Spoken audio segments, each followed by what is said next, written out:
So, hi everyone, my name is Ravis and I teach philosophy and literature, and welcome to yet another lecture. This is a very interesting session क्योंकि यहाँ पे मैं आपको 5 ऐसे topic बताऊंगा जहाँ से 100% यूजीसी नेट क्वेश्चन पूछेगा। अब देखो यूजीसी नेट का जो सिलेबस है ना वो चेंज नहीं होता है क्योंकि आपके पास वही हिस्ट्री ऑफ इंग्लिश लिटरेचर है, आपके पास वही British literature, American literature, Indian literature और कोई खासा अमेरिकन से क्वेश्चंस आते नहीं हैं। 15 से 20 ऐसे नॉवेल्स हैं, वहाँ से रिपीटेड क्वेश्चंस पूछे जाते हैं, है ना? इंडियन से फिर वही आपका क्या कहते हैं, ये जो पार्टीशन है, post partition and pre partition, इस तरह से क्वेश्चंस बनते हैं।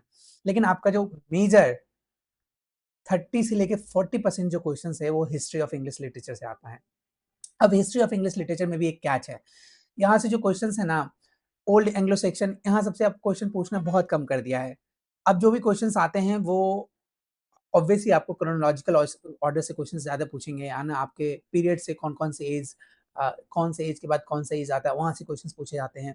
लेकिन मेरा ये जो वीडियो बनाने का मकसद है इसमें, क्योंकि हमारे पास समय बहुत कम है और इस कम समय में आपको क्या-क्या रिवीजन करना है जहाँ से आपके 100% 10 से 15 कह सकते हैं कि क्वेश्चंस आएँगे ही आएँगे, या फिर आप मान के चलो कि आपके 15 से 20 नंबर आपके हाथ में है। ठीक है? आप इसका रिवीजन 100% कर लेना। ऐसे मैं 3-4 सीरीज़ में वीडियोज़ बनाऊँगा, जहाँ से हर साल यूजीसी नेट क्वेश्चन पूछता ही पूछता है। तो सबसे पहला जो टॉपिक है आपको एकदम रट लेना है, वो है मेटाफिज़िकल पोएट्स, और मैं ये भी बताऊँगा कि किस तरह के क्वेश्चंस कहाँ से आते हैं। अब देखो मेटाफिज़िकल पोएट्स, बहुत इंटरेस्टिंग मेटाफिज़िकल पोएट्स मतलब पोएट्री थी, क्योंकि ये अर्ली एलिज़ाबेथन से स्टार्ट होता है ना? और एलिज़ाबेथन समय में ये जो मेटाफिज़िकल पोएट्स थे, ये इनका एक अलग ही कह सकते हैं कि अ, पोएट्री के अंदर मतलब इनकी इनकी अलग ही तरह की पोएट्री थी। अब देखो मेटाफिज़िकल पोएट्री में क्वेश्चंस 3-4 तरीके से बनेंगे। पहला, दे माइट आस्क यू कि इसमें से कौन-सा ऐसा राइटर है जो कि मेटाफिज़िकल पोएट्स है या फिर मेटाफिज़िकल पोएट्स नहीं है। पहला इस तरह से क्वेश्चंस बनेगा। तो for that you need to remember all the important metaphysical poets. जैसे आपका जॉन डन हो गया, जॉर्ज हर्बर्ट हो गया, एंड्रयू मार्वल हो गया, है ना? हेनरी वॉन हो गया, रिचर्ड क्रैशो हो गया, थॉमस टेरेन हो गया, एडवर्ड हर्बर्ट हो गए या फिर हेनरी किंग हो गए। ये सारे इम्पोर्टेंट मेटाफिज़िकल पोएट्स, ऐसे हैं तो बहुत सारे, मेरे पास बुक्स भी पड़ा है। कम से कम उसमें 60 से 70 ऐसे राइटर के नेम्स हैं। लेकिन ये सारे के सारे जो 7-8 मैंने नेम्स अभी लिए, ये सारे इंपॉर्टेंट मेटाफिजिकल पोएट्स हैं। तो पहला, they might ask you which among these और which among these writers are metaphysical poets, तो आप वहाँ पे आंसर ईज़िली बना सकते हो। ठीक है? दूसरा तरह का क्वेश्चन यहाँ पे पूछा जाता है कि वर्क दे देगा और आपको मैच द फॉलोइंग बोलेगा कि मैच करो, है ना? कौन-सा वर्क किस राइटर ने लिखा है।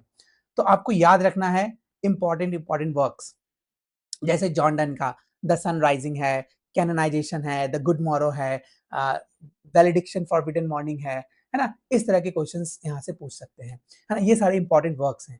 आपको ज़्यादा कुछ नहीं करना है, 10 या 15 या मैक्सिमम 20 ऐसे पोएम्स हैं, 20 भी नहीं है, 10 से 15 ऐसे पोएम्स हैं, जिसको आपको एकदम अच्छे से पढ़ लेना है।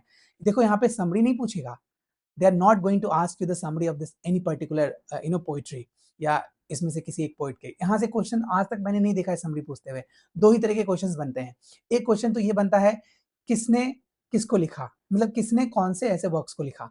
सपोज अगर पूछ देगा वैलिडिक्शन फॉरबिडन मॉर्निंग किसने लिखा, मैच द फॉलोइंग, इस तरह के क्वेश्चंस बनेंगे। और दूसरा, पोएट्री के बीच से सेंटेंस को उठा के डाल देगा and they will ask you कि इस पर्टिकुलर सेंटेंस को किसने लिखा, है ना? या कौन से ऐसे पोएम में इस पर्टिकुलर सेंटेंस आता है। तो देखो ये क्योंकि ऑलमोस्ट हर यूनिवर्सिटी में प्रिस्क्राइब्ड है, तो इसलिए इस तरह के क्वेश्चंस यहाँ पे बनते हैं। तो आपको क्या करना है, रीड करना है। 10 से 15 पोएम अभी मैं नेम्स लूँगा, जितने भी पोएट्री के, जितने भी पोएम्स के मैं नेम्स लूँगा, आप उसको एटलीस्ट 2 बार पढ़ लेना। 2 घंटे मैक्सिमम लगेंगे आपको पोएट्री को रीड करने में, और 2 घंटे के अंदर आप रीड कर लोगे और दिमाग में बैठ जाएगा, या फिर पैराफ्रेजिंग भी कर सकते हो आप। तो आपके दिमाग में बैठ जाएगा कि अच्छा ये पोएम में ये कह रहा है, ये पोएम में ये कह रहा है, और आप ईज़िली आंसर वहाँ पे टिक करके आ जाओगे। क्लियर है? तो मैंने बताया जॉन डन के वर्क्स बता दिए, जॉर्ज हर्बर्ट, द कॉलर और द पुली, यहाँ से क्वेश्चंस बनते ही बनते हैं। ये दोनों ऑलमोस्ट हर यूनिवर्सिटी के सिलेबस में हैं, चाहे आप पटना यूनिवर्सिटी में चले जाओ, ललित नारायण में चले जाओ, दिल्ली यूनिवर्सिटी में चले जाओ, है ना? जेएनयू में चले जाओ, बीएचयू में चले जाओ, हैदराबाद में चले जाओ, जितने भी यूनिवर्सिटीज़ हैं, हर यूनिवर्सिटी के सिलेबस में इनके पोएम्स प्रिस्क्राइब हैं। अब आते हैं हम लोग एंड्रयू मार्वल पे। एंड्रयू मार्वल पे पहले क्वेश्चंस बहुत पूछते थे। अभी भी टू हिज़ कोय मिस्ट्रेस से क्वेश्चंस आते ही आते हैं, है ना? तो एंड्रयू मार्वेल के टू स्क्वायर मिस्टर्स पढ़ लेना, और एक उन्होंने ओड लिखा था क्रॉमवेल के रिटर्न होने पे, तो वो दोनों बहुत इंपॉर्टेंट है। फिर आपके हेनरी वॉन हो गए, द रिट्रीट और the pulley, sorry the Christ nativity, ये दो क्वेश्चंस बहुत इंपॉर्टेंट है, इसको भी आप देख लेना, ठीक है। तो ये सारे के सारे हो गए आपके मेटाफिजिकल पोएट्स। आप अगर इतना पढ़ लोगे तो गारंटी मैं देता हूं कि आपके मेटाफिजिकल पोएट से एक भी क्वेश्चन मिस नहीं होगा, और फिक्स है जॉन डन से एक क्वेश्चन पूछेगा ही पूछेगा, और दूसरा किसी भी अदर मेटाफिजिकल पोएट से पूछ सकता है। अगर यूजीसी नेट इतना ज्यादा खुश नहीं हो तो एक क्वेश्चन तो फिक्स है पूछेगा आपको, तो एक या दो क्वेश्चन तो माइंड में लेके चलो कि मेटाफिजिकल पोएट से आएंगे ही आएंगे, और यही दोनों मतलब इसी तरीके से क्वेश्चंस पूछेगा। क्लियर है? अब देखो यहाँ पे क्रोनोलॉजिकल ऑर्डर से मैंने आज तक नहीं देखा क्वेश्चन पूछते हुए मेटाफिजिकल पोएट में, है ना? तो आप वहां पे दिमाग मत लगाना, ज्यादा दिमाग नहीं लगाना है आपको, सिर्फ और सिर्फ वो जो मैंने अभी 10 से 12 15 जितने भी पोम्स के नाम लिए हैं उसको आप जाके रीड करना, है ना? जब रीड करोगे ना तो दिमाग में बैठेगा। मतलब मैं इसलिए कह रहा हूँ क्योंकि मैंने भी एक समय में यूजीसी नेट दे रहा था, मैं भी एक समय में, अभी भी कभी-कभी बैठ जाता हूँ यूजीसी नेट में, जब मेरे बच्चे कहते हैं कि सर आप भी बैठ जाओ ना, आप भी एग्ज़ाम दो ना, मेरे साथ चलो।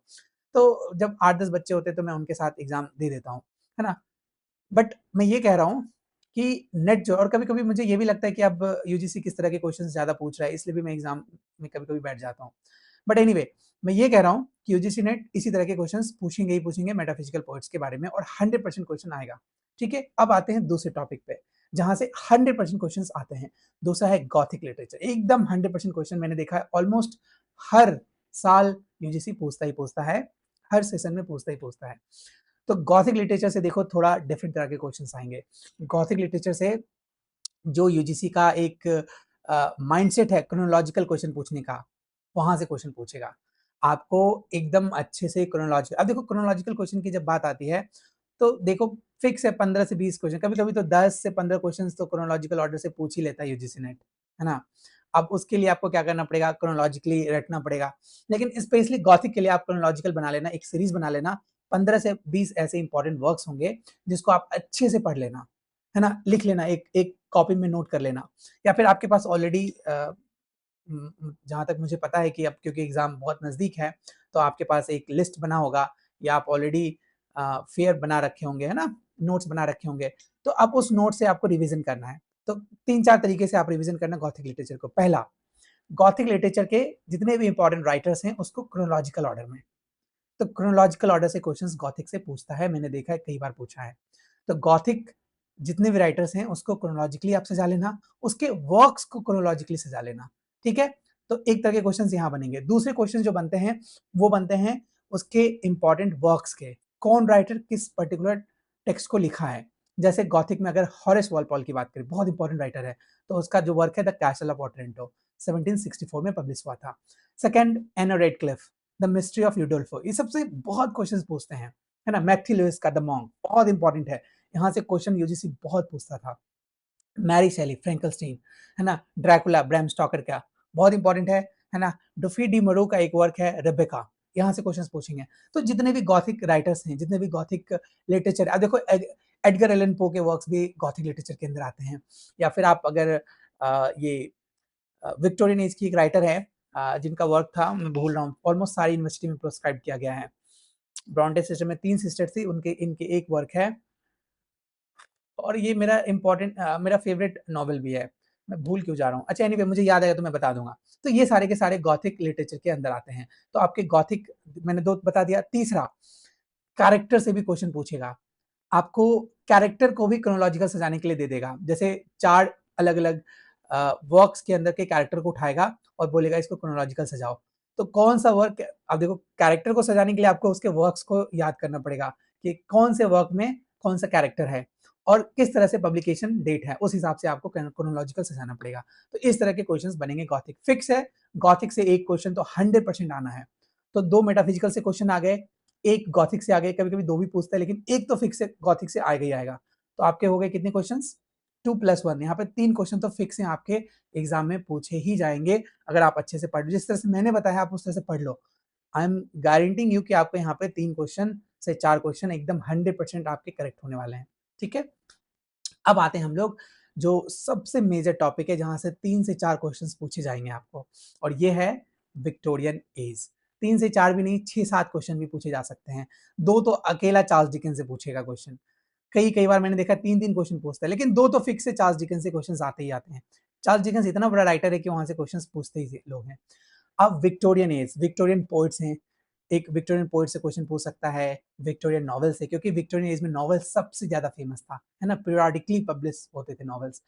अब देखो यहाँ पे क्वेश्चन पूछेगा, पहला जो टाइप है क्वेश्चन पूछने का, वो है क्रोनोलॉजिकल सजाने के लिए। तो इंडिविजुअल राइटर के भी क्रोनोलॉजिकल क्वेश्चंस पूछ सकते हैं। तो सबसे पहला तो माइंड में रख लो कि चार्ल्स डिकेंस से क्वेश्चंस 2 क्वेश्चन तो आएँगे ही आएँगे। तो उसको क्रोनोलॉजिकल सजाने के लिए सिंपल है, पहला याद रखना पिकविक पेपर। पिकविक पेपर सबसे पहला पब्लिकेशन था उनका। दूसरा ओलिवर ट्विस्ट, ऑलमोस्ट हर यूनिवर्सिटी के सिलेबस में है। तीसरा Nicholas Nickleby, the old curiosity shop, David Copperfield. अच्छा, इसके इसके बीच में और भी बहुत सारे वर्क्स हैं, लेकिन ये 3-4 वर्क्स आप याद कर लेना कि ये सारे सबसे पहले पब्लिश हुए। इसके बहुत सारे वर्क्स हैं, आपको सारे के सारे वर्क्स को रटना पड़ेगा। चार्ल्स डिकेंस पे आप थोड़ा समय देना, क्योंकि चार्ल्स डिकेंस से फिक्स्ड है 2 क्वेश्चंस आएँगे ही आएँगे, तो आपको अच्छे से रट लेना है चार्ल्स डिकेंस को। और सबसे पहला वर्क है द पिकविक पेपर, दूसरा ओलिवर ट्विस्ट और तीसरा निकोलस निकलबी। इस तरह से अगर आप याद करोगे ना, तो आपको याद रहेगा। और लास्ट के कुछ वर्क्स याद रख लेना, जैसे हार्ड टाइम्स हो गया, अ टेल ऑफ टू सिटीज़ हो गए, ग्रेट एक्सपेक्टेशंस हो गए और आवर म्यूचुअल फ्रेंड। तो ये चारों अगर लास्ट में आएँगे तो आप समझ लें क्रोनोलॉजिकल ईज़िली सजा पाओगे, कि अगर मान के चलो 5 ऑप्शंस दे देंगे और 5 में से ग्रेट एक्सपेक्टेशन भी होगा, तो आप सोचना ये सबसे लास्ट वर्क है इनका, पिकविक पेपर सबसे पहला वर्क है इनका, ठीक है? इस तरह से क्वेश्चंस बनते हैं। दूसरा क्वेश्चंस कैरेक्टर से बनता है और इसके अंदर भी कैरेक्टर को क्रोनोलॉजिकल ऑर्डर में सजाने के लिए पूछ देता है। तो आपको इसके कैरेक्टर को भी याद रखना पड़ेगा, इसके सारे समरीज़ पढ़ने पड़ेंगे, ठीक है? तो आप देखो चार्ल्स डिकेंस को इतना ईज़िली आप जाने मत दो, डिकेंस थोड़ा समय लगेगा, 4 घंटे, 5 घंटे दो डिकेंस के ऊपर और उसके जितने भी वर्क्स हैं उसको क्रोनोलॉजिकल ऑर्डर में सजा लो। उसके जितने भी इम्पोर्टेंट वर्क्स की समरीज़ हैं, उसको अच्छे से पढ़ लो। डेप्थ में नहीं जाना है आपको, बहुत डेप्थ में एनालिसिस नहीं करना है। डेप्थ में अगर एनालिसिस करना है तो आप क्या कहते हैं डेविड कॉपरफील्ड को पढ़ो, जो कि यूनिवर्सिटी के सिलेबस में है।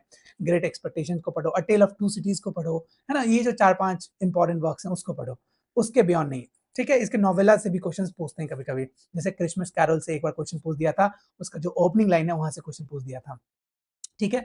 तो आपके यहाँ पे फिक्स है। 2-3 तरीके से क्वेश्चन बने, एक तो क्रोनोलॉजिकल ऑर्डर और मैंने बता दिया कैरेक्टर से क्रोनोलॉजिकल ऑर्डर पूछ सकता है, या फिर आपको मैच द फॉलोइंग से क्वेश्चन पूछ सकता है, या फिर राइटर के वर्क्स को क्रोनोलॉजिकल ऑर्डर से जाने से क्वेश्चन पूछ सकता है। इस तरह के क्वेश्चन पूछेगा। नेक्स्ट आते हैं हम लोग इसके पोएट्री सेक्शन पे। यहाँ से 2 क्वेश्चन फिक्स है, 2, 2, 4, 5 क्वेश्चन आपके 100%, 5 से 6 क्वेश्चन 100% आपके आएंगे। 10 नंबर यहीं पे आ गए, आप सोच लो, एकदम 100% आएंगे ही आएंगे। नेक्स्ट क्वेश्चन है अल्फ्रेड लॉर्ड टेनिसन, जो कि इंपॉर्टेंट राइटर है, सबसे इंपॉर्टेंट पोएट है, पोएट लॉर्डेट भी थे ये विक्टोरियन एज में। तो टेनिसन से क्वेश्चंस पूछता है, टेनिसन से इन मेमोरियम हो गया, यूलिसिस हो गया, ब्रेक ब्रेक ब्रेक हो गया, बहुत सारे इनके तो एकदम रट ही लो।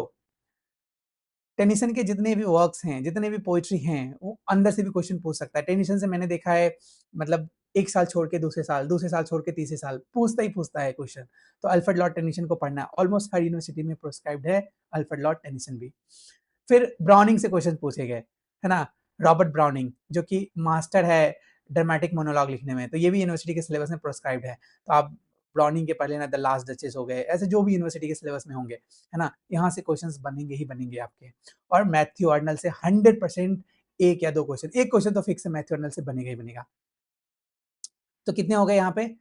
2 क्वेश्चन चार्ल्स डिकेंस से हो गए, 1 क्वेश्चन आपके टेनिसन से हो गए, है ना? या फिर अदर और भी अदर राइटर्स जैसे ब्रॉन्टे सिस्टर से इस एज में, वहाँ से क्वेश्चंस बनते हैं। 1 क्वेश्चन ब्रॉन्टे सिस्टर से पूछेगा, आपको एकदम फिक्स है। तीनों तीनों सिस्टर्स में से एक की, चाहे शार्लेट ब्रॉन्टे से पूछ ले, एनी ब्रॉन्टे से पूछ ले, है ना? किसी न किसी एक वर्क को आपको पूछ देगा। तो वहाँ भी एक क्वेश्चन फिक्स है। तो 4-5 कह लो कि 4-5 क्वेश्चन तो 100% है, विक्टोरियन एज से आएगा ही आएगा। विक्टोरियन एज के जितने भी राइटर्स हैं उसको क्रोनोलॉजिकल सजा लेना, स्पेशली चार्ल्स डिकेंस को पढ़ लेना, ब्रॉन्टे सिस्टर्स को पढ़ लेना, है ना? विलियम मेकपिस ठाकरे से कभी आता है, कभी नहीं आता है, वैनिटी फेयर के राइटर हैं। फिर आपके क्या कहते हैं जॉर्ज एलियट, एकदम 100% क्वेश्चंस जॉर्ज एलियट से आते हैं। जॉर्ज एलियट के वर्क्स को क्रोनोलॉजिकल ऑर्डर में सजा लेना, उसके जितने भी इंपॉर्टेंट जैसे मील ऑन द फ्लॉस है ना? या फिर मतलब जितने भी वर्क्स हैं जॉर्ज एलियट के, वहाँ से भी क्वेश्चंस यूजीसी नेट पूछता ही पूछता है। आप जॉर्ज एलियट को भी उसी तरीके से पढ़ना जिस तरह से आप चार्ल्स डिकेंस को पढ़ रहे हो, ठीक है? अब मैंने पोएट्री सेक्शन में बताया, टेनिसन को पढ़ना, ब्राउनिंग को पढ़ना और मैथ्यू अर्नल को स्पेशली पढ़ना आप एज ए क्रिटिक और as a poet. Matthew Arnold के जैसे डोवर बीच है, बहुत इंपॉर्टेंट पोएम है, बहुत इंपॉर्टेंट, है ना? आप ऑलमोस्ट हर यूनिवर्सिटी के सिलेबस में है। तो आप मैथ्यू के वो पोम पढ़ लेना। मैथ्यू के जो क्रिटिक्स हैं, मैंने इस पे वीडियोस बना रखे हैं। मैथ्यू पे इंटायर लिटरेरी थ्योरी के अंदर एक वीडियो बनाया है। मैं सारे के सारे वीडियो मैंने क्या कहते हैं, मेटाफिजिकल पोएट्स पे भी बनाया है वीडियो, गॉथिक पे भी शायद बनाया है, और इस पे भी बनाया है। मैं तीनों के लिंक को एक-एक करके नीचे डाल दूँगा। आप उस लिंक पे जाके उस वीडियो को देख लेना, ठीक है? आप मैं 100% कह रहा हूँ कि आपके एक भी क्वेश्चन नहीं छूटेंगे, है ना? तो यहाँ हो गया विक्टोरियन एज से 5 से 6 क्वेश्चन फिक्स हो गए। तो उधर 6 क्वेश्चन थे, उधर 5 या 6 क्वेश्चन थे, इधर 6 क्वेश्चन, मतलब 10 से 12 क्वेश्चन तो 100% है आपके। 20 नंबर तो आपके 100% यहाँ पे आ ही जाएँगे। अब आते हैं मॉडर्न एज में। मॉडर्न एज के भी कुछ इंपॉर्टेंट राइटर्स हैं जहाँ से हर साल क्वेश्चन पूछता ही पूछता है। एक है आपके टी.एस. एलियट, दूसरा वर्जीनिया वुल्फ और डी.एच. लॉरेंस। ऐसे हैं बहुत सारे राइटर, लेकिन मैंने देखा है कि वर्जीनिया वुल्फ से एक क्वेश्चन 100% आता ही आता है। तो वर्जीनिया वुल्फ जो है बहुत इंपॉर्टेंट राइटर हैं। जैसे इसका मिसेस डॉलवे से क्वेश्चन पूछ देगा, a room of one's own से क्वेश्चन पूछ देगा, लाइट हाउस से पूछ देगा, है ना, द वेव से पूछ देगा, इनके कुछ एसेज हैं वहां से क्वेश्चन पूछ देगा, जेकब्स रूम से क्वेश्चन पूछ देगा, वयाज आउट से क्वेश्चन पूछ देगा, है ना। तो वर्जीनिया वुल्फ को आपको एकदम अच्छे से पढ़ना है। उसको भी क्रोनोलॉजिकल ऑर्डर में सजा लेना, उसके कैरेक्टर्स को भी पढ़ लेना, है ना। सिर्फ सिंपली कैरेक्टर से पूछ देगा, मैच द फॉलोइंग से कहीं से भी पूछ सकता है, फिक्स है, क्योंकि वो फेमिनिस्ट राइटर हैं। और फेमिनिस्ट राइटर में से सबसे पहला जो चॉइस होता है यूजीसी नेट का, वो सिमन डी बिवोर होती हैं या फिर वर्जीनिया वुल्फ होती है, और स्पेशली वर्जीनिया वुल्फ होती है क्योंकि हिस्ट्री ऑफ इंग्लिश लिटरेचर में इनका सबसे बड़ा नाम है। ठीक है, तो आप इसको पढ़ लेना, 100% आपके क्वेश्चंस लग जाएंगे। ये हो गए। टी.एस. एलियट को पढ़ लेना। देखो एलियट तो पीछे नहीं छोड़ने वाला है। एलियट एलियट के दो सबसे इंपॉर्टेंट पोम है, Prufrock, the love song of J Alfred Prufrock, हर यूनिवर्सिटी में प्रोस्क्राइब्ड है। इसको तो आपको पढ़ना ही पढ़ना है, इसकी समरी पढ़ना, इसके पे वीडियोस देख लेना। अगर आप बोलोगे तो मैं इस पे वीडियोस बना दूंगा।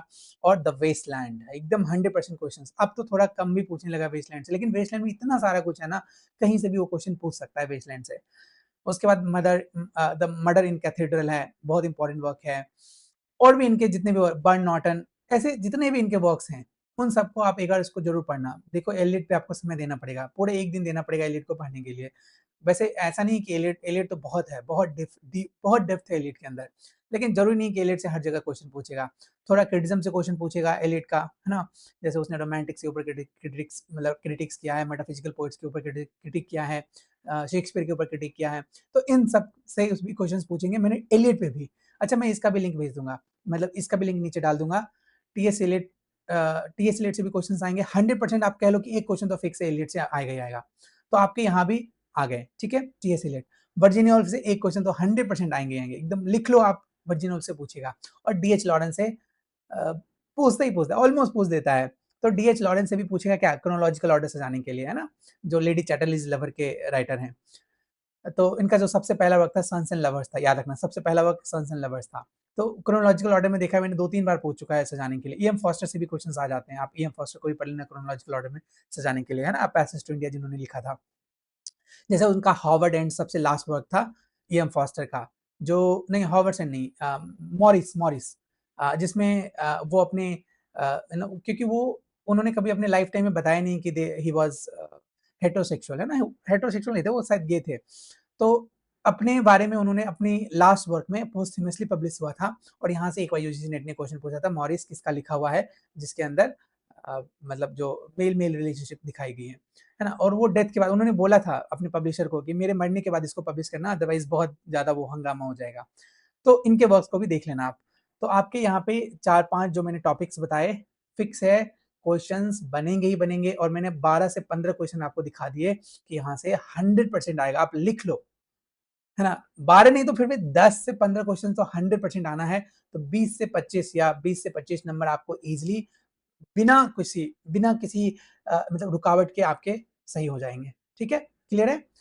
तो फिर मिलते हैं अगले वीडियो में, जिसमें मैं डिस्कस करूंगा और भी इंपॉर्टेंट टॉपिक जहां से आपको पढ़ना है और जहां से यूजीसी नेट क्वेश्चन पूछेगा। लिटरेरी थ्योरी से पढ़ेंगे, कल्चरल स्टडीज से पढ़ेंगे, है ना, इंडियन राइटिंग से पढ़ेंगे, अमेरिकन लिटरेचर से स्पेशली मैं वीडियो बनाऊंगा जहां से क्वेश्चंस आएंगे, वो 15-20 नॉवेल्स में आपको बता दूंगा, है ना। तो प्लीज आप रेगुलर वॉच करना इस वीडियो को, रेगुलर वॉच करना है। और मेरा टेलीग्राम चैनल भी है, आप उसको ज्वाइन कर सकते हो, है ना। और आप मुझे डायरेक्टली कांटेक्ट भी कर सकते हो मेरे व्हाट्सएप नंबर पे। ठीक है, फिर मिलते हैं अगले वीडियोस में। बाय। और टाइम वेस्ट बिल्कुल मत करो आप। अभी सिर्फ और सिर्फ रिवीजन करने का समय है और उसी टॉपिक पे रिवीजन करो जिस जहां से क्वेश्चंस पूछते ही पूछते हैं। क्लियर है? चलो मिलते हैं अगले वीडियो में। बाय।